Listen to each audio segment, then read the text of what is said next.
Hey everyone, how's it going? Welcome back to another video on TraumacistRx. If you're new to the channel, welcome.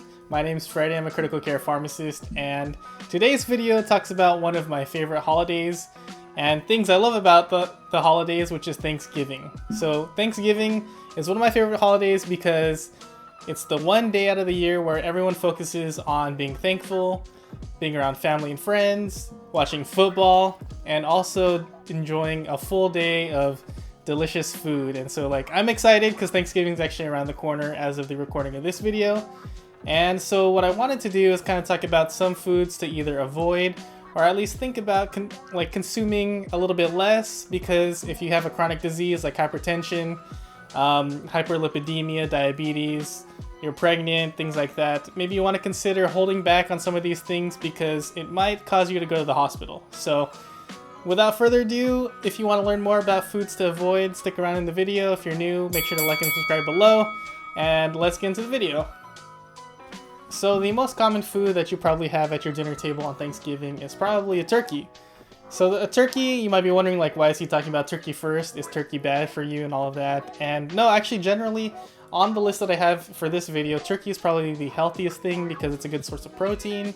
Usually we're baking it, some people fry turkey, so depending on how you cook it, it's a little bit healthier. But the biggest thing you want to watch out for with turkey is just make sure that you're cooking it at the right temperature. So recommended by the FDA, you want to cook your turkey at least up to 165 degrees Fahrenheit, and there's a reason for that.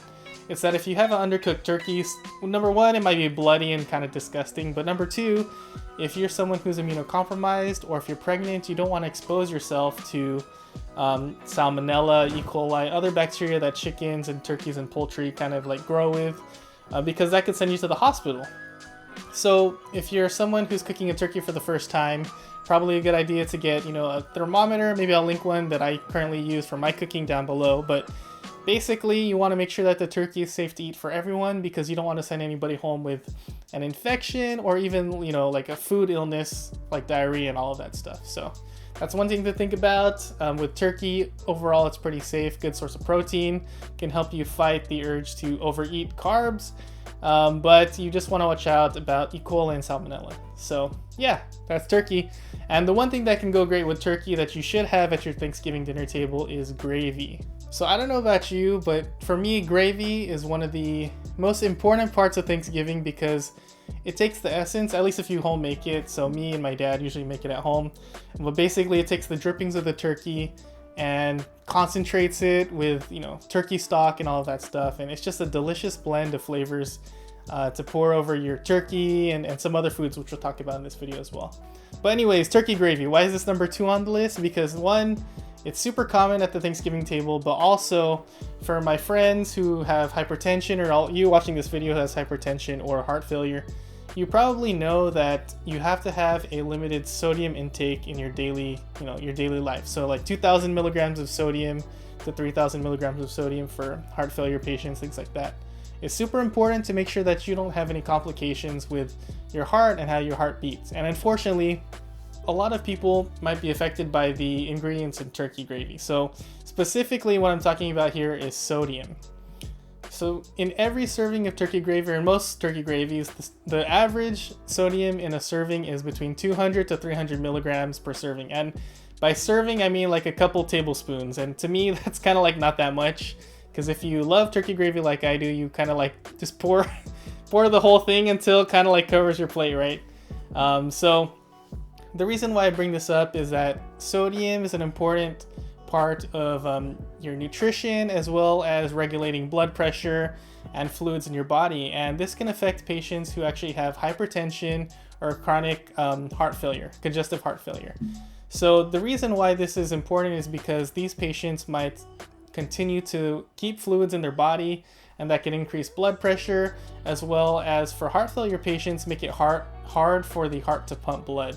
So in that instance, you kind of want to watch out for excess sodium intake. And so if you're eating gravy, you'll just want to maybe stay with one serving, a couple tablespoons here and there throughout the day. That is the one thing you want to think about with gravy, especially since it's super common. Watch your sodium intake, especially when you're eating, mac and cheese and mashed potatoes, which we'll talk about, and even turkey has a little sodium in it. So just something to keep in mind. And another food on my list here goes really, really well with turkey, gravy, and that is mashed potatoes. So mashed potatoes to me is probably my favorite thing at the Thanksgiving dinner table. But basically, for me, I like mashed potatoes whipped up with cream and butter, as well as some garlic and all that stuff, and it's delicious. And some chunks. I like chunky mashed potatoes that's kind of also creamy and chunky at the same time. But anyways, mashed potatoes. What's so wrong about mashed potatoes, right? Well, unfortunately, with mashed potatoes, besides the butter and also the cream, which makes it all delicious, and the salt, which we just talked about, salt super important, mashed potatoes actually have another important nutrient that we all need in our lives to like have normal metabolic function, but can also harm patients with hypertension and other kidney diseases. And so, have you ever wondered how much potassium is in a potato? Well, some studies have shown and some observations have shown that a potato actually has 1.5 times more potassium than a banana's. So the next time you go on your next turkey trot or 5K, bring a potato instead of a banana, right? But anyways, yeah, so for patients who are taking certain medications like lisinopril or losartan, which are blood pressure medications, these medications, also known as ACE inhibitors and ARBs, are medications that can increase potassium, which helps with contractility of the heart. So when you have too much potassium in your body, this can lead to abnormal rhythms in the heart. And so when you put 2 and 2 together, taking these medications as well as eating a bunch of mashed potatoes, this can definitely increase your potassium super fast, and therefore leading you to have some abnormal heart rhythms, having to go to the hospital. So for me, I guess a good rule of thumb is having, maybe if you have a plate, like you have a little bit more turkey, then you have, a little thing of gravy, a couple spoons of gravy, and then like a small thing of mashed potatoes. I think that that's perfectly fine. Just try not to overdo it with all 3 of those things, because then if you have hypertension or heart failure or some sort of kidney disease, you're going to put yourself at risk of increasing potassium in your body, increasing sodium in your body, and that's all not really that great so far. So far we've covered 3 of the most common Thanksgiving items. Before I move on with the video, I hope that you're enjoying this video so far. Hope it's not sad, but it makes you think about like, hey, these are, Thanksgiving is a great time to like enjoy time with family, kind of pig out a little bit, but for some people, you kind of just want to watch what you do. And if you're a chef watching this video, maybe cut back on the sodium and potassium and things like that at the dinner table, so that way, everyone can enjoy without kind of thinking about that sort of stuff. Anyways, before we continue, what I really wanted to ask was like, what's your favorite Thanksgiving food? Put it down in the comments below. Obviously mine, I love all the Thanksgiving food, but if I had to choose one, it's probably mashed potatoes, garlic mashed potatoes, and gravy. So anyways, like and subscribe below and comment down what is your favorite Thanksgiving food. All right, moving on to another food you kind of want to think about during Thanksgiving, and this is greens or salads and that sort of thing. So during Thanksgiving, you have your main courses, right? Your turkey, gravy, mashed potatoes, mac and cheese, sweet potatoes. I'm already getting a little hungry. And dessert and all that stuff. But before all of that, you usually have, at least in my Thanksgiving at our family gatherings, we usually have like a whole thing of like charcuterie and salads and all of that. And the one thing you want to watch out for with greens, such as kale, spinach, broccoli, lettuce, that sort of thing, is these greens are healthy in general, right? They have fiber, vitamin A, and all that sort of thing, but they also have something called vitamin K. So vitamin K is a natural and needed nutrient that we need to help with building clotting factors in our blood. So if you ever wonder why, when you get a cut, it kind of stops bleeding right away, well, that's because your blood has a system of clotting factors which work together to like create a blood clot, like if you get a paper cut right there. And that is all driven by vitamin K. But unfortunately, for some people who might have either like a mechanical heart valve, they might have atrial fibrillation, which is an abnormal rhythm that can cause clots. Some of these patients might require taking a medication called warfarin or Coumadin. So this medication blocks vitamin K production in the body, so that way the blood doesn't clot. And so when you increase vitamin K in the body by eating a bunch of greens, you can actually increase your risk of clotting, unfortunately. And so for patients who are taking warfarin specifically, you want to make sure that if you don't eat a lot of greens on your daily basis, and Thanksgiving's the one day out of the week where you're going to be eating a ton of greens, you might want to take a moment, call your anticoagulation clinic or whoever manages your warfarin to just let them know, like, hey, Thanksgiving, I'm just going to let you know, like, my aunt makes the best kale salad ever, and so I'm going to be eating like a whole tub full. So what should I do? And if you let them know, they'll probably give you some instructions, either increase your dose that day or whatever the situation is, or on the next check for your INR, your check basically for anticoagulation or blood thinning, they'll probably have you check it sooner than later to make sure that it's within normal limits. So anyways, to kind of recap that one, greens are great, they're healthy, no sugar, nothing bad for you, but if you are on an anticoagulant called warfarin, it can definitely mess with your blood thinning levels. So watch out for that, and again, talk to your anticoagulation clinic if you have more questions. So the last thing on this list of foods that maybe you should think about or avoid during Thanksgiving is something that we cannot forget at the dinner table, and that is dessert, specifically pies. So I'm a pie guy, I love pie, but my favorite pie of all time is Dutch apple pie. So if you're listening and you're gonna see me at Thanksgiving, make sure to get me Dutch apple pie. No, I'm just kidding. But anyways, pies in general don't have a lot of things to worry about, except for there's a lot of sugar. So when we think about pies during Thanksgiving, we obviously have apple pie, pumpkin pie, pecan pie, whatever pie you want. But all of them have a lot of sugar in them, unfortunately. So if you think about a slice of pumpkin pie or apple pie, the average amount of sugar in these servings is about 30 grams. So 30 grams divided by 4, because 4 grams is a teaspoon of sugar. 30 grams is about 7 teaspoons of sugar. So if you kind of put that together, every time you have a slice of pumpkin pie, pecan pie, it's about 7 teaspoons of sugar. And if you're someone with diabetes, this is something to kind of watch out for. So with diabetes, obviously, or maybe not obviously, but with diabetes, those patients have a hard time either maintaining insulin production, or insulin uptake is not very optimal. So, you have to take your insulin, check your blood sugar, take your diabetes medications. And I encourage you, if you're taking oral diabetic medications, take it in the morning, take it at night at the same time you usually do.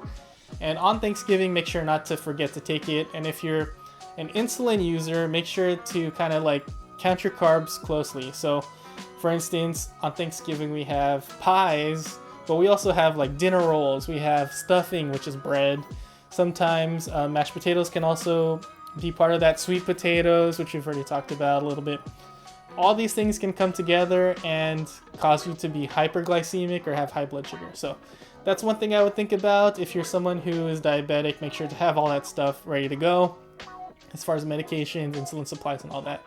So that way, on Thanksgiving, when you're enjoying your pie, you don't have to think twice about what you're eating. Or you can opt for sugar-free options out there as well, if that's available. So anyways, with pie, again, just watch your sugar, especially when you're eating a whole bunch of other things that can skyrocket your blood sugar.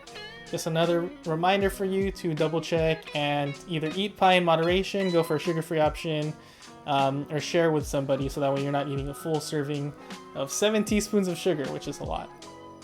Alright, so those are the 5 foods that I usually see at our Thanksgiving dinner table that are super common and have the most common effects to patients who are either have hypertension, diabetes, that sort of stuff. So some things to think about, and this isn't a comprehensive list obviously, or a comprehensive reminder for all disease states, but if you had a conversation with your physician or PCP or pharmacist that's taking care of you in your chronic disease and has mentioned anything about watching your salt and things like that, hopefully this is helpful to you. Some other tips that I would recommend that don't necessarily go with a certain food, but are super important at Thanksgiving are these. The first tip I was kind of thinking about was, so Thanksgiving is obviously an excuse for everyone to just get into a food coma. I would recommend, if you're someone who easily gets acid reflux or GERD or something like that, you either take your medication before you eat, so like pantoprazole or Pepcid, you take that before you eat, at least 30 minutes. So that way the acid that is produced in your stomach is kind of like tapered or tempered.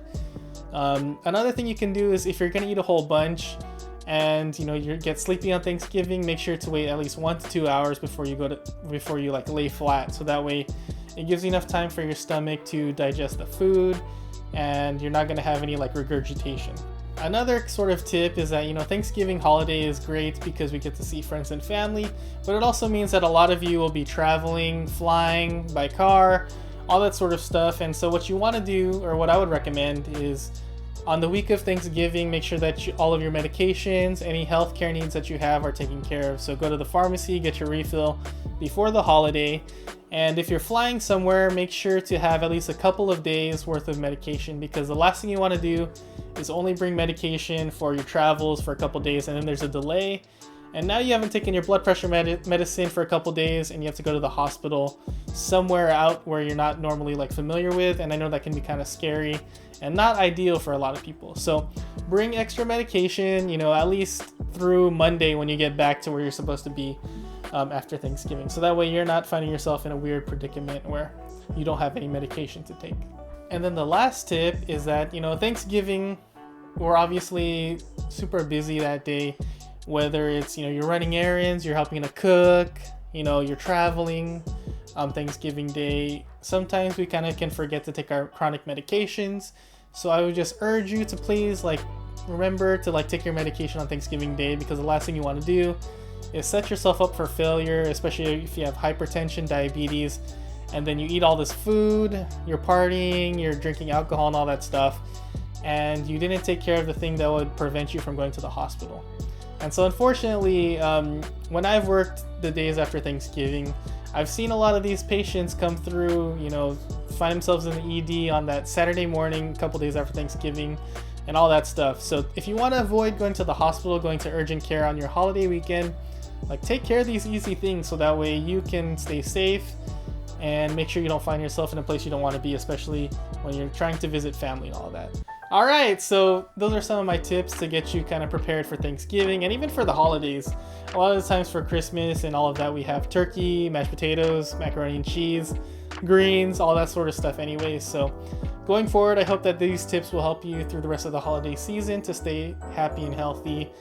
And the other thing I want us to do is say thank you. I know Thanksgiving is a time to be thankful for everything. And for you watching this video, thanks for clicking on the video, liking and subscribing, because without you guys, TraumacistRx wouldn't really have a following, wouldn't have any of the growth that I've had this year. So anyways, thanks for watching the video. I hope you learned something in this video, and I'm just super thankful for you guys for tuning in. So more content will be coming soon. This channel is going to continue to grow.